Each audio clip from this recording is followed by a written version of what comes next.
Romo makama kake wadhi bedo gi COP 27 mano Conference of Parties mar 27 ni endi. Apani sama romo gi gigi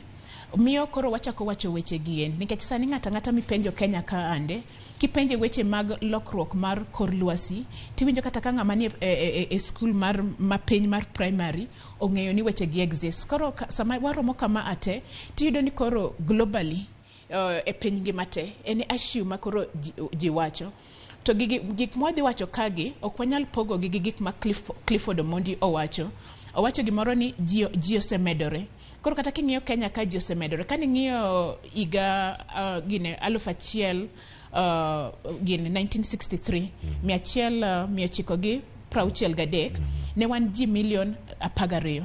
sani koro wan kake ji milion 50. Koro ka ji omedore tiyudo ni kata mana kuonde ma wapuro ji ong'ado gi matindo tindo. King'iyo weche mag pidho yien kaka wacho no iyudo ni yien be ji otong'o mang'eny nikech kaka Kenya ka iyudo ni kaka yien wan mana gi 10%. Mano tiende ni mana percentage 10 ka wan gi lek mar chopo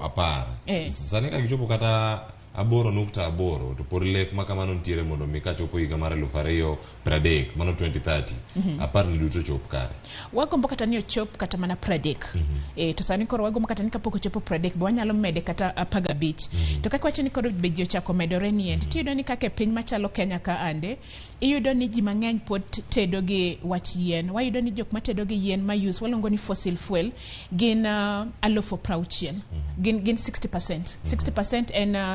atamalo prauche gine prauchiel koro mano ni mach malainya mano koro kwang'iyo energy sector koro sama wadhi wacho gigi ka obede mesa piny ka piny kelo problems gi to kiyudo ni problems machalo mek Kenya ka gidwa chalo gi mek Uganda gidwa chalo gi mek Ethiopia and magote